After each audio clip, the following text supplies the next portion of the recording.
John, 30. No, before we start, come on, you need to show your face on the camera. This is young Calum. He's interviewed me before, after what game was it? Partick Thistle. He wants to be a freelance journalist or interviewee. Yeah. So here we go, have a good shot, alright? John, 13 points from a possible 15, still top of the league and keeping another clean sheet. You must be absolutely delighted with the superb form. Yeah, I am. All credit to the boys because they work hard. From the first day we've come back in, could not ask for any more, as you say, clean sheets, playing some nice football, scoring goals, top of the league, and long may it continue. It was a brilliant performance. How relieved were you when Aaron finally broke that lock after 75 minutes? Yeah, it was frustrating. It was a frustrating first half, and we're finding it difficult to break Kilmarnock down. We had a lot of the ball, and we were just a little bit out of shape. Second half, we got the sprinklers on the pitch. It speeded it up a little bit for us. In the first 25 minutes, we really put our marker down, passed it a lot quicker, dictated the game, played some lovely football.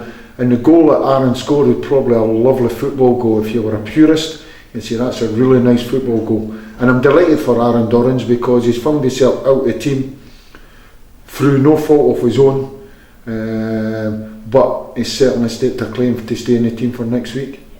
And what do you think of Greg's stunner to seal the game? Well, believe it, between you and me, he's not going to get it. The referee said it was an own goal.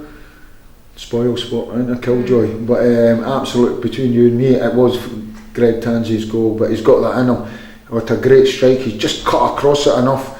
And we got a bit lucky, as you say, it come off the post, hit the goalkeeper, went in. But for me, it's Greg Tansey's goal, and he's got that in his locker.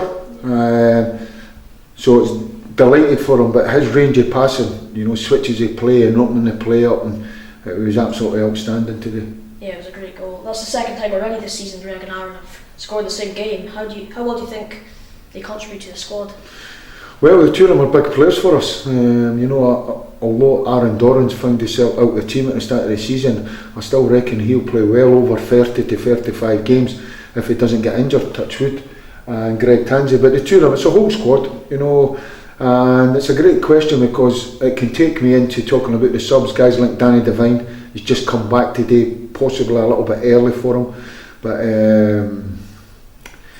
Lewis Horner, Liam Polworth, Nick Ross, these guys, Carol Tremarco, these guys, they're desperate to be part of that, want to be in a winning team, want to be part of it, and sometimes it's difficult trying to keep these guys happy.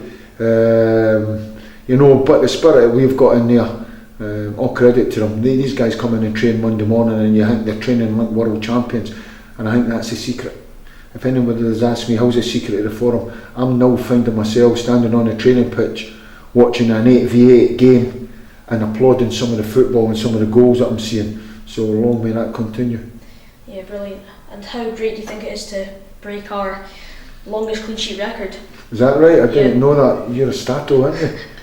But absolutely long may it continue. And all the credit goes to the boys. We've worked ever so hard pre-season. But that's a pride. That comes from a pride and a character and a strength of character to go and do that. Well, we're up against a physical presence today. And I was a little bit apprehensive, losing Gary Warren, but Ross Draper went in there and acquitted himself very, very well, and it just allowed Aaron Dorrans to come in and Danny Williams just to drop back in. Pre-season, we were playing players in all kinds of positions, so we knew exactly going with a small squad if it ever happened. And away last year as well, if it ever happened, they were adaptable to go and change and play players in different positions, and the answer was 100% yes, and that was evident today on the performance of Ross Draper.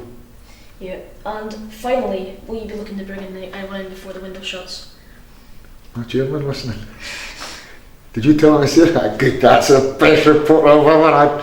No, listen, it's one thing about it, this is a fantastic football club, and I went on record many a time saying I want to keep everyone at this football club, and if that means gaining wage rises to try and do that when the time's right, then we'll go and do that. And if that's where the money goes, then so be it. I think all the supporters would totally understand that. But if there is one or two going about, or one going about, I'd like to, we've missed out on one or two. I'd like to think we can still add to the squad.